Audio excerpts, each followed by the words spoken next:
What part of keep it long on the top did she think I mean? Jesus Christ. Hello, hello, hello. This is the Straight Edge Podcast, where a gay trans guy gives you the straight. And I'm not reviewing so much as sharing my opinion on whatever is at hand, knife-wise. And, we don't judge anybody here. We just judge knives. Today, we're going to talk about two knives. I fucked up my finger, so I had to tape it to its buddy. We're going to talk about two knives, that's obscene, that I was keenly interested in. The Hogue Mysto and the Chaves Redencion. I have been salivating over the Hogue Mysto since it arrived in December of, I almost said 1960. Why did I say that? December of 2024. There was something so appealing about its long, lean shape, its light curvature, even the weird sort of spiral designs on the scales drew me in. I just loved it. Craved, longed for, yearned. Well, all that saliva built up because I just couldn't stand it anymore. And when it appeared on the secondary market, I traded my newly gotten Vero Avid, which is Vero's recent pitch to the $200 knife crowd, and traded it. While I recognized its tradability capacity, the Avid did nothing for me. Really great idea. Love that Vero wants to make their $370 knives, which are spectacular generally, more affordable, just in vibe. The Mysto arrived in a tiny Hogue pouch.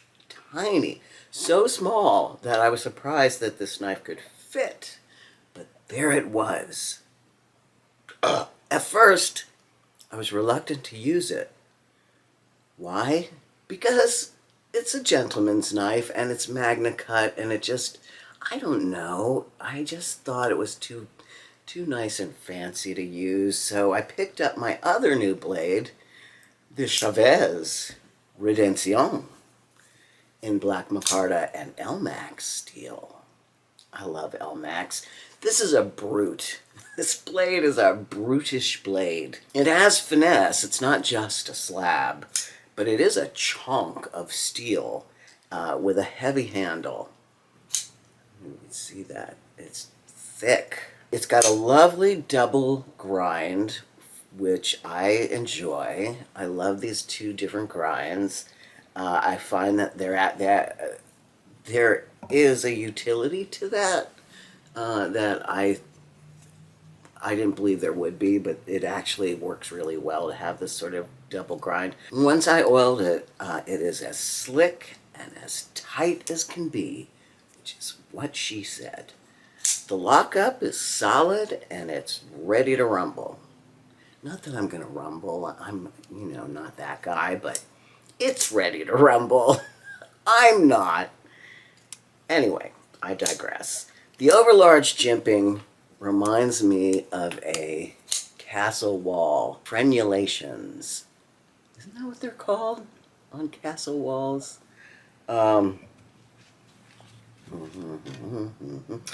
It reminds me of Castle Wall, which throws this entire blade back to the Middle Ages for me. This knife reminds me of the Middle Ages, a time I should get used to since we are currently tossing out expertise left and right, scientific expertise, and hiring absolute bozos to run our highest institutions, but I digress. In my fantasy, this is a knife that middle-aged people carried. I don't know why I think that. It's like a knight's knife, or maybe a serf's knife. Surf's knife. Surf's up. This blade shape is sick. It has this sort of medieval robustness and this Black Knight energy aesthetic. The blade shape is sick. Unfortunately, whoever owned this piece before me wore the edges down, so I'm missing the essence of this blade as a working knife. It seems like it would really thrive cutting shit up, but it's dull as your Aunt Sally after church. Dull. I don't know who your Aunt Sally is. Maybe she's a charming, delightful woman, but in my mind, she's just dull as sticks.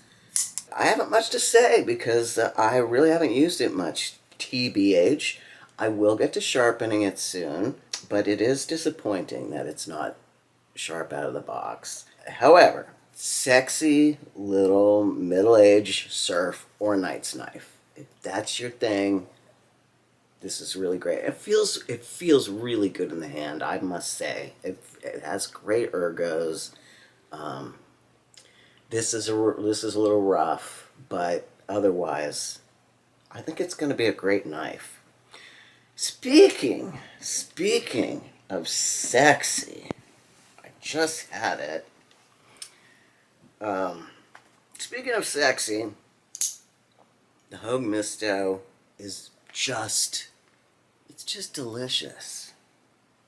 Like the Chaves Redencion, it only has one real method of deployment unless you count the axis lock, which I suppose I should. So it has two methods of deployment. Neither knives are exactly what I'd call fidgeters. However, the Mysto is so sleek and playful. It reminds me. It could be an otter. Could be an otter. What's an otter? We are not here to debate semi-aquatic water mammals, although that is a conversation I would definitely like to have. We are here to debate. What are we here to debate? Not anything really. Despite its playful yet gentle personally sophistication, this knife is a worker. I tore down some thick cardboard yesterday at work. Thick boxes. Tore down some thick boxes at work, which is what he said, and pruned some wayward green twigs that were slapping my father in his face on our walk. It's Magnacut and titanium, and yes, I got it on the secondary market. Whomever had it last did that trick of anodizing it, anodizing the scales, which is why they are this sort of oil slicky phenomenon happening. I don't know how they do that. I think it has to do with electrocution. It didn't hurt. It definitely didn't hurt this blade, nor did it take away from its sort of simple aesthetic. I really think the design of this is gorgeous. What truly excited me about this knife was the blade. It reminds me of the Kershaw Iridium, just a bit. And that blade was wicked. It could do anything. I need to get some thinner, more elegant blades in my collection, I think. And I'll take recommendations, please.